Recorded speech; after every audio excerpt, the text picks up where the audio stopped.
I'd invite you to consider a paradigm for thinking about data and thinking about stories. And the paradigm is that it's possible that words have no inherent meaning other than that which we assign to them, and likewise that data has no inherent meaning. I was struggling with, as a journalist, I write stories about computers and telecommunications, and I was struggling with the way that words get stretched over time. And specifically, I was looking at this one word, the word 4G, which over the course of a 2-month period went from meaning like 40 to 100 megabits per second of download down to 4, owing to a marketing change. And there was something disturbing in this, like noticing how all of these words, they kept meaning different things. And it was almost this kind of angst, like, well, what do words mean anymore? And then I stumbled across this field called Corpus Linguistics. And Corpus Linguistics is the notion that words don't have any inherent meaning. The meaning derives from the context, from speaking, and corpus linguists, they like to talk about this story from Alice in Wonderland, where Alice is talking to Humpty Dumpty. And Humpty Dumpty says, well, don't you understand? Words mean what I want them to mean. And Alice says, no, they don't. Words, they mean something. And then, just then at that moment, they're cut off and she goes down the tunnel or something like that. But there's an inherent, we go forward here. Can you,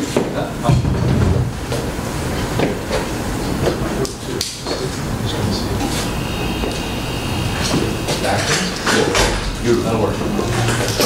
So there are these two competing notions within linguistics. One is what's commonly called natural language processing, and that starts with this root assumption that words have an inherent meaning, that there's some irreducible set of rules that describes the grammar, and that you can translate a sentence into this set of rules, that you can translate words back to some centralized dictionary. And owing to the complexities of managing the metadata associated with that, the data about the data about who's doing the speaking, about where that word's coming from, the interest in corpus linguistics faded back in the 60s, and interest in natural language processing techniques took off. And so today, NLP tends to dominate in terms of the way people look at and process and understand language. But it breaks down in certain circumstances. For example, when Delta Airlines, they went to implement a natural language processing system for their airlines, it didn't work in the South. They're from Atlanta. It didn't work in Atlanta so well because everyone in Atlanta, they had a Southern drawl, and the NLP tools had been designed for a northernmost or like a Central American dialect. And so that system didn't accommodate it. And so now folks, researchers, are looking at this notion of corpus linguistics, where you would break the language across different domains, across different genres. And as one extreme example of this, there's something called the corpus of contemporary English. And it has something like 400 million words. And that's in contrast to like the traditional dictionaries with 100 million. Now in this context, a word, it isn't just, there's multiple definitions, and the definition might be ascribed to a certain genre or a certain individual or a certain source. So this kind of brings me to this other thought of, well, what if data has no inherent meaning?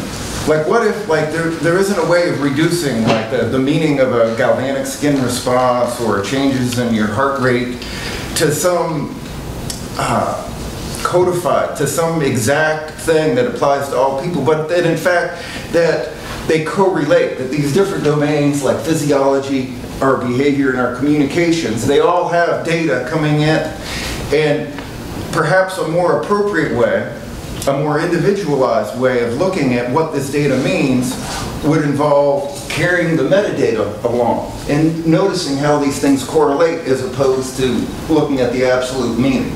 So within the physiological realm, we'd have things like heart rate variability and GSR and the various sorts of things that people have been talking around here for the most part. And then within behavioral, I'm kind of visualizing that you would have some piece that would look at how you're using your time on your computer, like whether you're doing emails or Facebook. Another piece for looking at how you're moving around your house, like micro-location tracking, as opposed to just like going around in the big world, but like, well, how much time do I spend in the bathroom versus the kitchen versus sitting at the desk?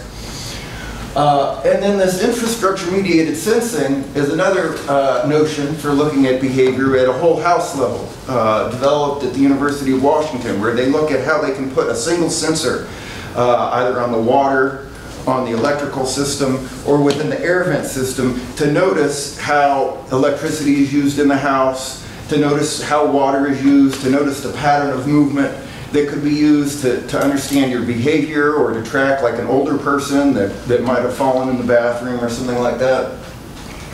And then, of course, there's quantified communications metrics, like what are the aspects of my communications that I might be able to quantify and correlate with these other things. And some of the ones that come to mind are facial tracking, word choice, story choice, the kind of stakes that I'm talking about, not just the words, but what are the projects I'm working on? What are the outcomes? How are they going along? Which are simply, it's like a higher level abstraction built upon my words. And in my vision, you know, these sorts of things, they sit in the background. They're available for me to ask questions. I can do the experiment after all the data has been gathered, and my attention isn't on like getting and organizing the data because I'm not really sure what the questions are. Great, fine.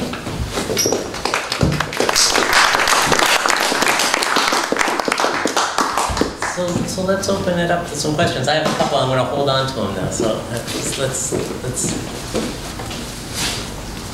Okay, I'll start. It's when you talk about corpus linguistics versus natural language processing, are you talking about the scale of context setting? In a sense, because in natural language processing, they do often look, say, at a neighboring word, or what do they call them, trigrams, or whatever they call it. Yeah, you know, where they take 3 words, yeah, you know, and so they are looking at some context, but it seems like you're suggesting that what we get from corpus linguistics is a sense of the breadth or the extent of the context. Is that right? Well, there's 2 main pieces. So with natural language processing, they look at n-grams, which are words that are adjacent. Right. With corpus linguistics, they look at collocates, which are words that are in the same paragraph. So there might be like a word at the beginning of a paragraph or a page and another clause at the end that somehow relate to each other. And corpus linguistics would be able to pick up those distinctions, whereas traditional natural language processing wouldn't be as robust at that.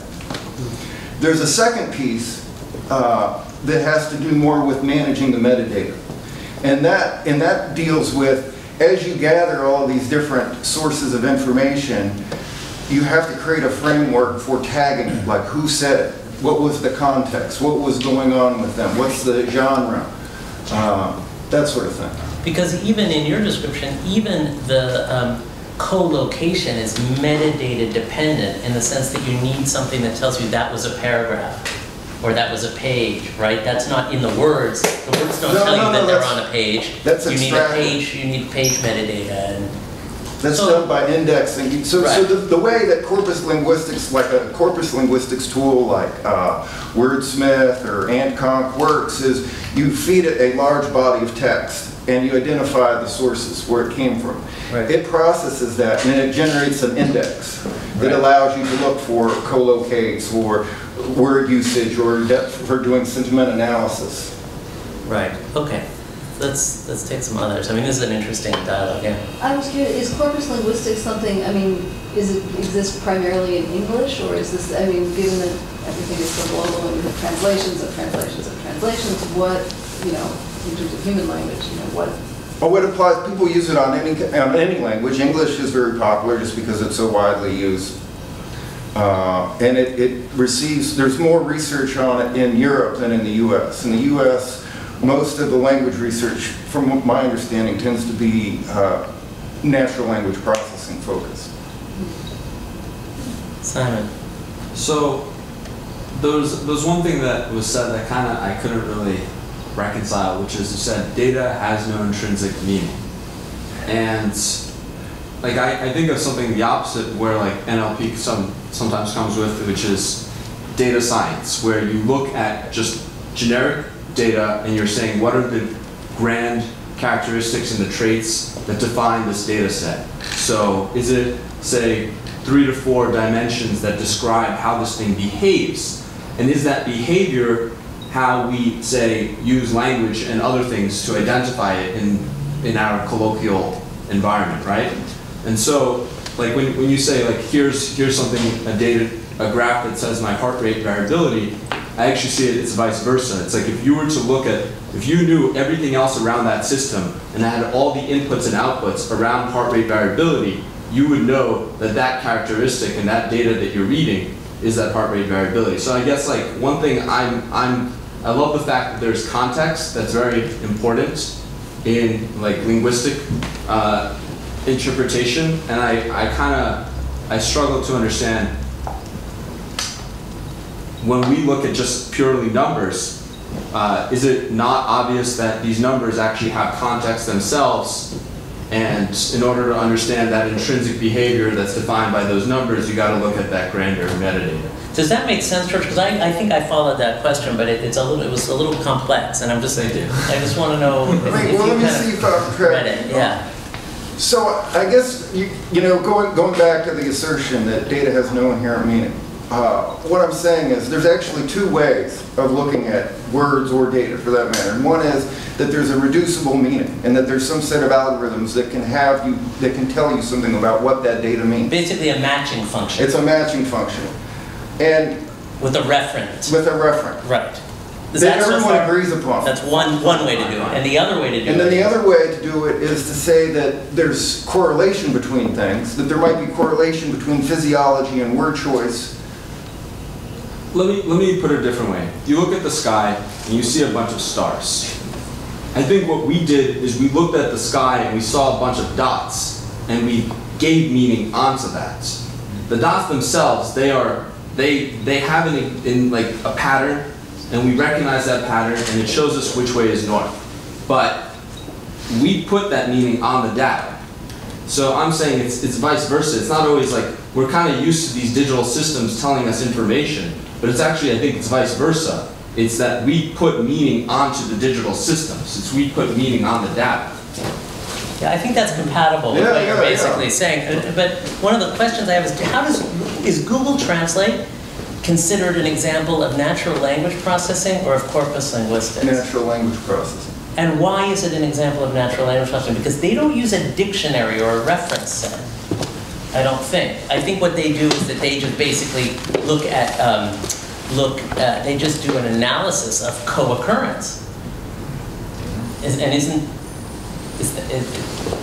That sounds like... My understanding is that they use NLP techniques. I haven't really looked into it enough to tell you more than that. Right. It's possible that they can use both, isn't it? Use both. I think that that's both, a trend is to incorporate corpus linguistics techniques because in certain domains it gives you more accuracy. But like for instance, if they know your IP and they can geolocate your IP.